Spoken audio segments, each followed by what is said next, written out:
വിശേഷങ്ങൾ എല്ലാവരും സുഖമായിട്ടിരിക്കുന്നു വിചാരിക്കുന്നു. അപ്പോൾ ഇന്ന് നമ്മൾ ഉണ്ടാക്കുന്നത് ഓനിയൻ പക്കോട റെസിപ്പിയാണ് നമ്മൾ ചെയ്യുന്നത്. അപ്പം നല്ല മഴ സമയത്തൊക്കെ നല്ല കഴിക്കാനായിട്ട് നല്ല ക്രിസ്പി പക്കോടയും ചായയും കിട്ടിയ നല്ലൊരു അടിപൊളി കോമ്പിനേഷൻ ആയിരിക്കും. അപ്പം നമുക്കത് കാണാതെ എങ്ങനെയാണ് ഉണ്ടാക്കുന്നതെന്ന്.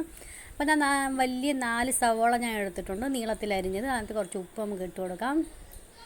ഇതിനകത്ത് നമുക്ക് വെള്ളമൊന്നും ഒഴിച്ച് കുഴക്കേണ്ട ആവശ്യമില്ല. ഉള്ളിയുടെ സവാളയുടെ വെള്ളം വരുന്നതിൽ തന്നെ നമുക്ക് വേണം കുഴച്ചെടുക്കാനായിട്ട്. അതിന് ഞാൻ കുറച്ചാണെങ്കിൽ ഇഞ്ചിയുടെ പേസ്റ്റ് ഇട്ട് കൊടുത്തിട്ടുണ്ട്. ഇഞ്ചി ചതച്ചിട്ടാലും മതി.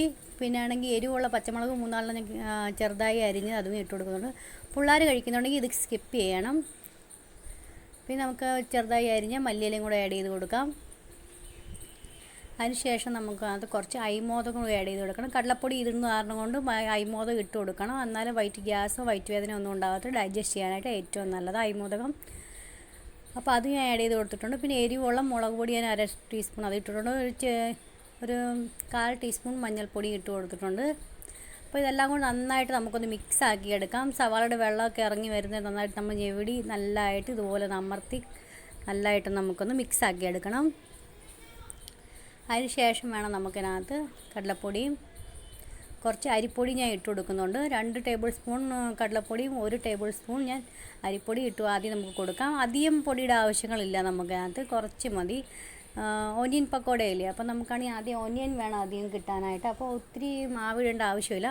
നന്നായിട്ട് നമുക്ക് കുഴച്ച് നന്നായിട്ടൊന്ന് മിക്സ് ആക്കി എടുക്കാം. അരിപ്പൊടി ഇട്ട് കൊടുക്കണം, എന്നാലും നല്ല ക്രിസ്പി ആയിട്ടേ നമുക്ക് കിട്ടത്തുള്ളൂ. അപ്പോൾ നമുക്ക് ഇച്ചിരി ഒരു കുറവുണ്ടെന്ന് തോന്നിയപ്പോൾ 1 ടേബിൾ സ്പൂൺ കടലപ്പൊടി ഞാൻ ഇട്ട് കൊടുത്തിട്ടുണ്ട്.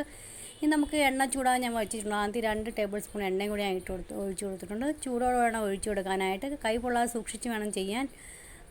ഇതിട്ട് ഒഴിച്ചു കൊടുക്കുമ്പോൾ നല്ല ക്രിസ്പി ആയിട്ട് വരാനായിട്ട്, പക്കോട നല്ല ക്രിസ്പി ആയി കിട്ടാൻ നമുക്ക് നല്ല ഹെൽപ്പ് ചെയ്യും. പിന്നെ കഴിക്കാൻ നല്ലൊരു അടിപൊളി ടേസ്റ്റ് ആയിരിക്കും. അപ്പോൾ അങ്ങനെ ഞാനെല്ലാം കുഴച്ച് റെഡിയാക്കി എടുത്തിട്ടുണ്ട്. നമ്മൾ ബാറ്റർ റെഡി ആയിട്ടുണ്ട്. അപ്പോൾ നമുക്ക് ഇനി കാണാം പക്കോട എങ്ങനെ ഉണ്ടാക്കുന്നത്. ഇത്രയും ചൂട് വേണം, നമ്മളങ്ങോട്ട് ഇടുമ്പോഴത്തേക്ക് പൊങ്ങി നിൽക്കുന്ന രീതി വേണം ചൂട്. എന്നാലേ ഉള്ളൂ നല്ല ടേസ്റ്റ് വരുന്നത്. അല്ലെങ്കിൽ ഇപ്പോൾ ആണെങ്കിൽ ഉള്ളി മാത്രമായ കാരണം എണ്ണ വലിച്ച് കുടിക്കാൻ ചാൻസ് ഉണ്ട്. അതുകൊണ്ട് നമുക്ക് നല്ല തിളച്ച എണ്ണ വേണം. ഇടാൻ നേരം ആകുമ്പം ഗ്യാസിൻ്റെ ഫ്ലെയിം മീഡിയം ആക്കണം. അതിന് ശേഷം ഇട്ട് കൊടുക്കാവുള്ളൂ. പിന്നെ കയ്യിൽ ഇതുപോലെ എടുത്തിട്ട് ഒന്ന് പരത്തി കൊടുത്തിട്ട് വേണം. നമ്മളിലെ പരിപ്പോടൊക്കെ ഉണ്ടാക്കത്തില്ല, അതുപോലെ ഒന്ന് പരത്തി കൊടുത്തിട്ട് വേണം ചെയ്യാനായിട്ട്. അപ്പോൾ നല്ല ക്രിസ്പി ആയിട്ട് നമുക്ക് കിട്ടും. ഇതൊക്കെ ഒന്ന് തിരിച്ച് മറിച്ചൊക്കെ ഒന്ന് ഇട്ട് നമുക്ക് നല്ല ക്രിസ്പി ആവുന്നേരം നമുക്കൊന്ന് പക്കോട റെഡിയാക്കി എടുക്കാം. ഇതിൻ്റെ കൂടെ കുറച്ച് ചായയും കൂടെ ഒന്ന് കിട്ടിയാൽ നല്ല അടിപൊളി ടേസ്റ്റ് ആയിരിക്കും. അപ്പോൾ ഇത് തിരിച്ചു മറിച്ചിട്ട് നല്ല ക്രിസ്പി ആവുന്നേരം നമുക്കൊന്ന് വറുത്ത് കോരി എടുക്കണം. ഇത്രയേ ഉള്ളൂ ഇന്നത്തെ വീഡിയോ. ഇങ്ങനെ ഇത്ര സിമ്പിളായിട്ടുള്ള പ്യാസിന് പക്കോട നമുക്ക് റെഡിയാക്കി എടുക്കാവുന്നതേ ഉള്ളൂ. വീട്ടിൽ നിങ്ങൾ തീർച്ചയായിട്ടും ട്രൈ ചെയ്ത് നോക്കണം. ഇഷ്ടപ്പെടുന്നുണ്ടെങ്കിൽ എന്നോട് ലൈക്ക് ചെയ്യണേ, ഷെയർ ചെയ്യണേ. പിന്നെ ഇതേ സബ്സ്ക്രൈബ് ചെയ്യാത്തവരുണ്ടെങ്കിൽ പ്ലീസ് ഒന്ന് സബ്സ്ക്രൈബ് ചെയ്ത് സപ്പോർട്ട് ചെയ്യണേ. തൊട്ടടുത്ത ബെല്ലൈക്കൺ ക്ലിക്ക് ചെയ്താൽ പുതിയെടുത്ത വീഡിയോ നോട്ടിഫിക്കേഷൻ നിങ്ങൾക്ക് കിട്ടുന്നതായിരിക്കും. അപ്പോൾ നെക്സ്റ്റ് ഒരു വീഡിയോ ആയിട്ട് നമുക്ക് വീണ്ടും കാണാം. അതുവരെ stay safe and stay healthy. Bye friends, thanks for watching.